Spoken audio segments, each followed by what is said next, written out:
কি দিয়ে আচার বানাবা? চালটা চালটা বলতে পারিস না।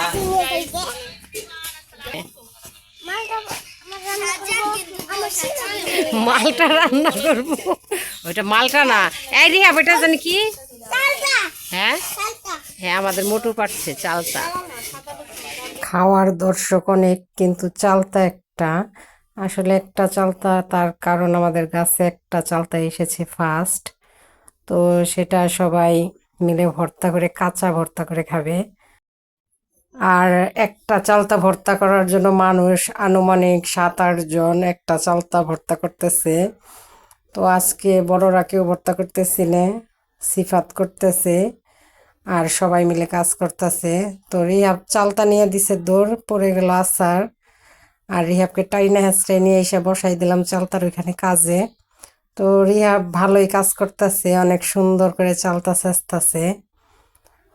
আর এখন পর্যন্ত চালতা, একটা চালতা 10 মিনিট হয়ে গেছে প্রায়, তারপরেও কাটা শেষ হইতেছে না। এবার আরেকজন দর্শক আইসা পড়লো হেল্প করার জন্য। আর সিফাত চালতাগুলার এমনভাবে চেঁচতাছে, এগুলারে নেতা পেতা বানাই ফেলাইতাছে। দেখেন এই যে কি অবস্থা, চালতাটা চেঁচতেই আছে, এত সময় নিতেছে ওরা, প্রায় 15 মিনিট হয়ে গেল, এখন পর্যন্ত অর্ধেক চালতাই শেষ হলো না। তো দেখি কয় যুগ সবার অপেক্ষা করতে হবে একটা চালতা ভর্তা খাওয়ার জন্য। তো মাহিমকে বললাম যাও শুকনা মরিচ নিয়ে আসো। তো মাহিম শুকনা মরিচ আনতে চলে গেল। তো মাহিম শুকনা মরিচ আনার সাথে সাথে সাজ্জাদকে বললাম তুমি এগুলো পুইড়া নিয়ে আসো। তো সাজ্জাদ শুকনা মরিচ পুইড়া আনলো আর সাথে তেঁতুল লবণ নিয়ে আসলো। তো এখন ভর্তা করা হবে। আর সিফাত কোরিয়ান স্টাইলে লবণ দিতেছে। তো এখন শুকনা মরিচ, তেঁতুল, লবণ সব কিছু দিয়ে মাখা শুরু হলো। দেখেই জিভে জল আইসা পড়তাছে তেঁতুল দেখে।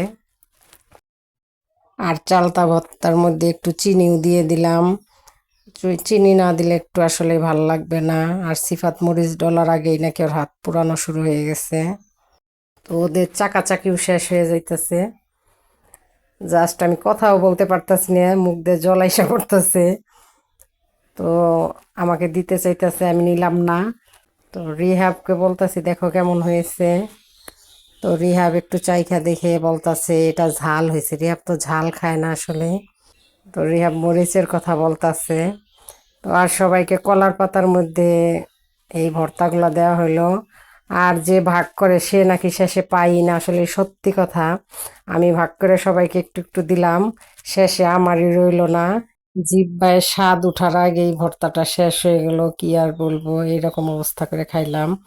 তো সবাই ভালো থাকবেন, আর যারা আমাদের চ্যানেলে নতুন অবশ্যই তারা আমাদের চ্যানেলটি সাবস্ক্রাইব করে দিবেন। আল্লাহ হাফেজ।